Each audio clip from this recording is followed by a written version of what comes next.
Everyone is always wondering what they have to do to sell more effectively. And I'm so excited to be addressing this group at the Jacob Javits Center to talk about sales effectiveness. And I'm going to share with them 3 levels that are really important today.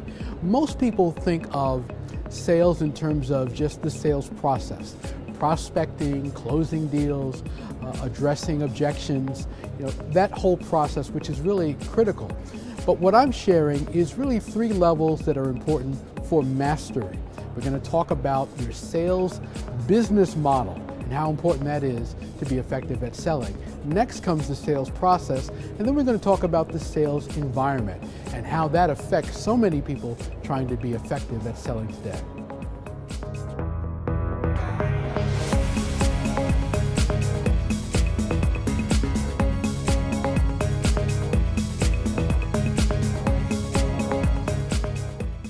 In this process, there's a lot involved.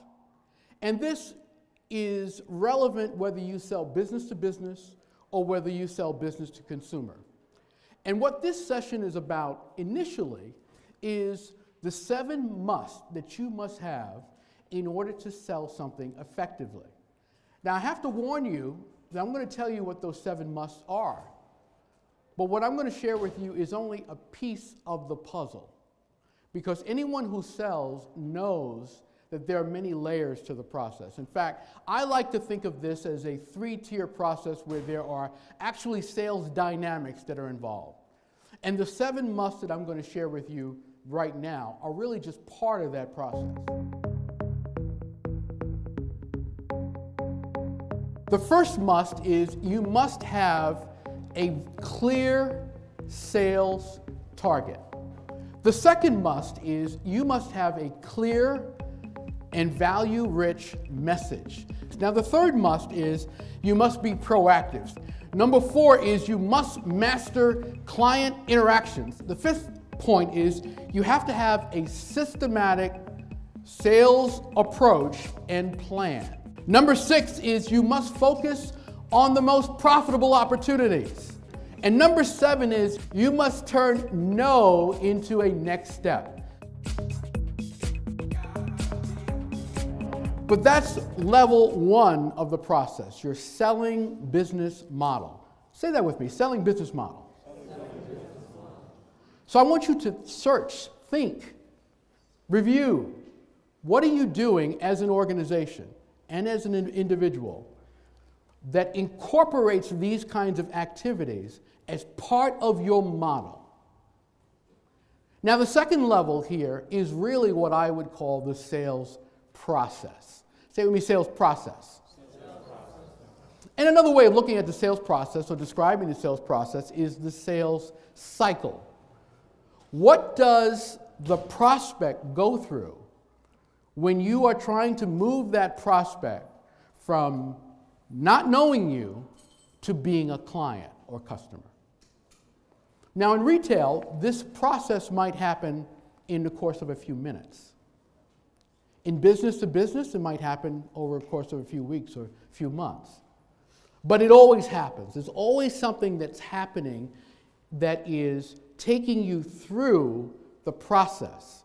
The client or the customer, depending on the terminology used and the relationship they have with you, is processing what it would be like to own your product or service. And perhaps we should define selling. Selling is really helping someone or an entity understand the value. Understand the value of what you have to offer and how that meets their needs, and igniting a willingness in them, a desire in them to exchange some form of remuneration to have that as a possession. So if that's what you're doing, you're connecting value and you're helping that person understand that this is something worth having. And that happens in some cases in a few seconds. And in other cases, it might happen over a few years. Let me tell you the steps of the sales process. You must identify prospects. Step 2 is understanding how to build rapport with that prospect. The third step in the sales process or cycle is identifying needs. Say with me, I have to have a persuasive demonstration. Number 5 is you must overcome the typical objections. Number 6 is closing the sale. And the 7th part of the sales process or cycle is upselling and referrals. Please don't forget that. Now, when you do this, you're really helping your client out. You're helping your client out because they need somebody to talk about their purchase with. Don't you know that when people buy something, they need to sell it to other people? So they want to, when they sit down, have dinner, open that bottle of wine with the neighbor, they want to say to them, did you see those garage doors when you pulled up? Did you see them? Did you see that? Yeah. I spent a lot of time looking for the right company. And I got a great deal on that. I tell you, the sales guy, he really did something nice for me. I wasn't going to buy them at this level, but I negotiated a good deal. Didn't I, honey? I negotiated a good deal, didn't I? So when you ask for referrals, you're helping that person have that conversation. We had to sell multiple departments. And at one point during the conversation, I remember we were meeting with a department, and we were sitting across from some folks in the department that we had to sell, who had to okay this deal. And one of the fellows on the side of the client looked at me and my partner, and he said,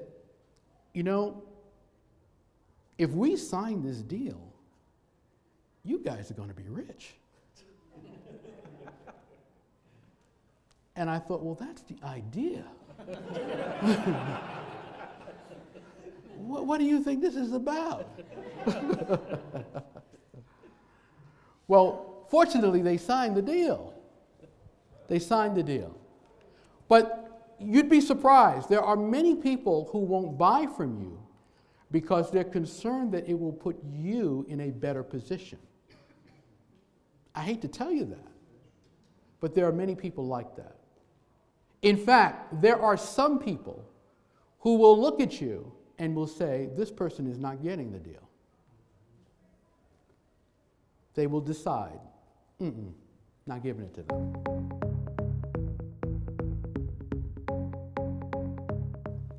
Most people at all levels of selling, their biggest problem is they don't know what to say. They don't know what to say. You know why people aren't calling you back? They don't know what to say.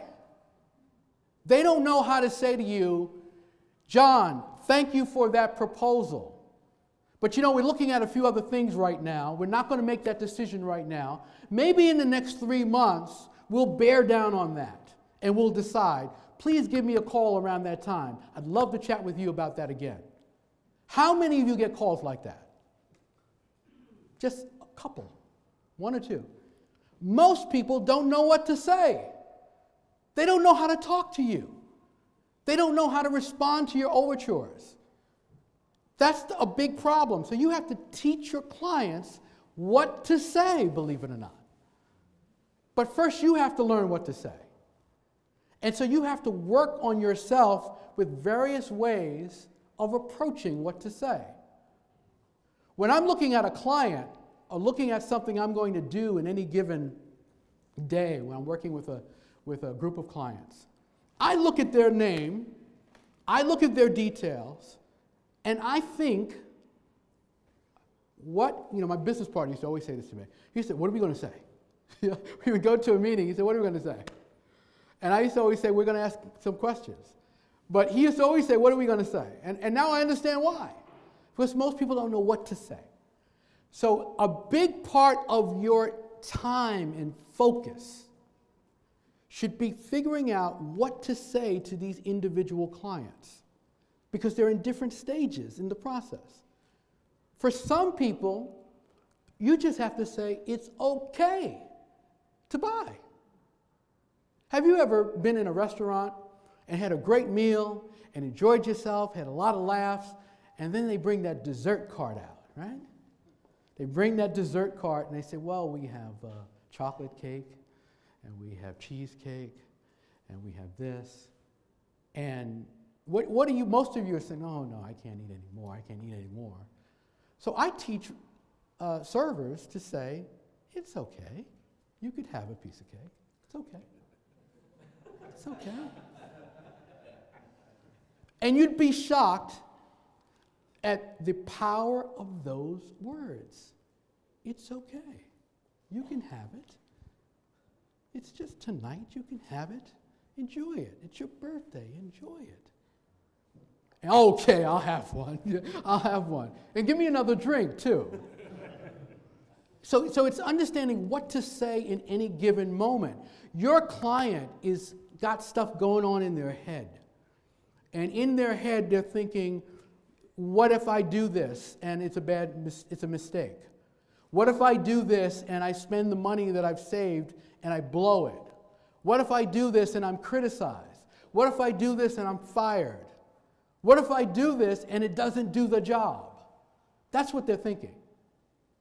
You have to help them through that process and give them more and more information so that when they buy from you, they feel so grateful that they had that opportunity. And I'm going to tell you another secret here. Once a person opens up those gates and decides that they will buy, the next one is a lot easier. The next purchase that they make from you is a lot easier. They will give themselves permission to buy the next thing and the next thing and the next thing.